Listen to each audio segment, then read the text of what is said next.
Oi, segundo ano, tudo bem? Já adianto a fala de que eu estou muito feliz com os trabalhos que eu tenho recebido de vocês, com esse retorno tão positivo, tá? Muito obrigada. Preciso agradecer, né? Queridos, conto. Começamos a falar sobre isso. Temos algumas atividades do livro de português falando a respeito do gênero textual conto. Quando nós falamos sobre tipologias textuais, vimos que os textos podem ser do tipo narrativo, dissertativo, descritivo, injuntivo. Lembram? E vimos que dentro de cada um desses tipos textuais existem os gêneros. Então, o tipo textual narrativo, ele pode vir nos gêneros conto, no gênero romance, no gênero crônica, no gênero fábula, no gênero lenda. Tudo isso faz parte do universo do narrar, do universo do contar. E poucas coisas são tão antigas, né, na nossa tradição quanto o hábito de contar histórias. Eu disponibilizei uns slides para vocês, juntamente com essa videoaula, e lá vocês vão encontrar registros de que milênios atrás já se encontrava esse costume de contar histórias. Em algumas comunidades, em algumas regiões, esse contar histórias ficou por muito tempo restrito à oralidade. É o que nós chamamos de tradição oral. Os contos contados de pais para filhos nas rodas de conversa. E com o passar do tempo e com o advento da escrita, esses contos então ganharam ares de eternidade. Por quê?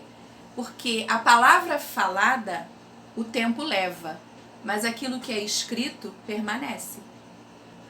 Hoje nós temos então uma variedade de contos, desde os contos de fada, que remontam à Idade Média, até os contos modernos, os contistas modernos, nossos e no mundo em geral, ok?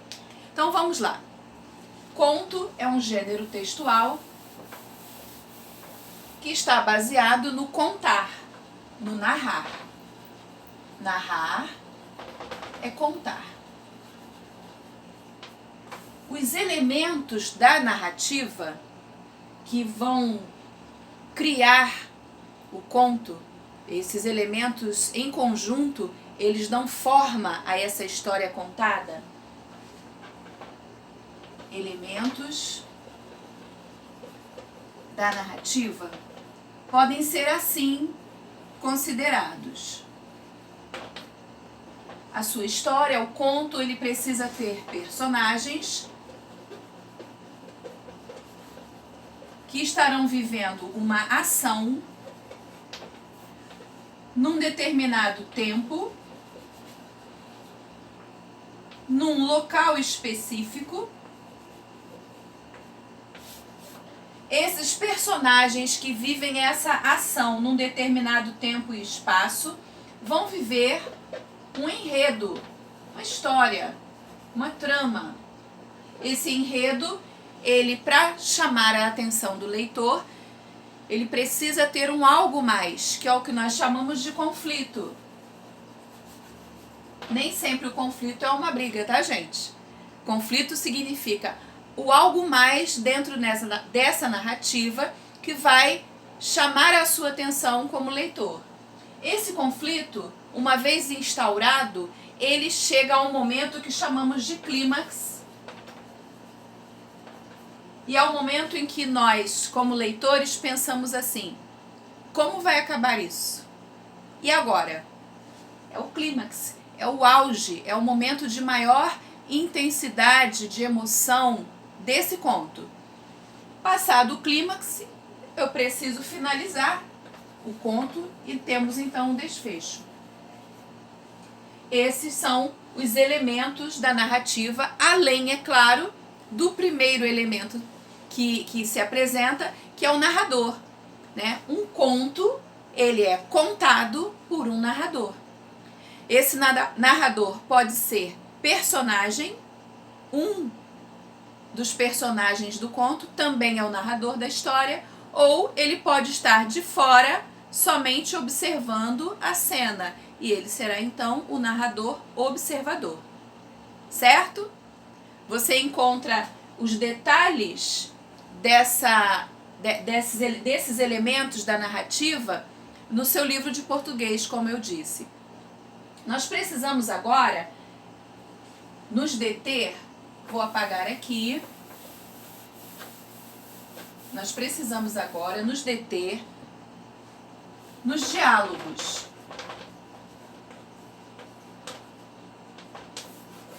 Se eu tenho personagens, esses personagens interagem, conversam, dialogam. O conto pode apresentar diálogos, que eu vou chamar de discurso, tá? Os diálogos que aparecem no conto, nós chamamos de discurso. Direto é o discurso que é a própria fala do personagem. Indireto é o discurso que apresenta o narrador como o intérprete, como aquele que vai trazer para o leitor a fala desse personagem. Na prática, discurso direto. Vou contar um fato simples, né, que não vai ser um conto literário, vou contar um fato simples. A menina chegou à sala naquele dia e estava muito cabisbaixa, entristecida. Sua melhor amiga virou-se para ela e perguntou: o que aconteceu? Por que você está assim? Sua melhor amiga virou-se para ela e perguntou. Agora imagina, isso na parte escrita. 2 pontos, travessão, a amiga fala diretamente: o que aconteceu? Por que você está assim? É uma fala direta, marcada pelo verbo dizer. A gente chama também de verbos dicende. São os verbos que vão apresentar a fala do personagem. Perguntou, falou, questionou, disse. 2 pontos e o travessão. O mesmo fato eu vou contar agora usando o discurso indireto. Naquele dia, a menina chegou à escola e estava bastante triste, desanimada, e sua colega perguntou a ela o que havia acontecido. Vejam, eu não coloquei a colega para falar. Eu, como narradora, contei o que a colega falou. Peguei a fala dela e disse como ela expressou a pergunta, mas ela não falou diretamente. Então, quando o narrador pega para si a tarefa de trazer ao leitor a fala desse personagem, o discurso é indireto. Existe também, você vai ver no slide, o discurso, eu vou abreviar aqui, indireto livre. O discurso indireto livre, você percebe que é o personagem falando, mas sem as marcações de parágrafos, e é como se misturado à fala do personagem estivesse também as impressões do narrador. O indireto livre, o nome já diz, indireto não é propriamente o personagem, mas você percebe que é o personagem ali, sem a marcação de travessões, e que o narrador contribui para trazer esse discurso para nós também. Você, repito, vai encontrar esse assunto mais detalhado nos slides. Não estamos finalizando aqui o assunto, estamos dando uma continuidade, certo? Eu fiz a sugestão do trabalho, no qual vocês vão trazer as imagens e o conto. 3 personagens, o espaço, o tempo, o tema do conto, e dali vocês vão criar essa história, certo? Vocês vão ter oportunidade de apresentar esse trabalho para nós. Façam agora os exercícios que estão no seu livro de português sobre contos. Eu vou colocar as páginas específicas logo abaixo na descrição dessa aula, ok?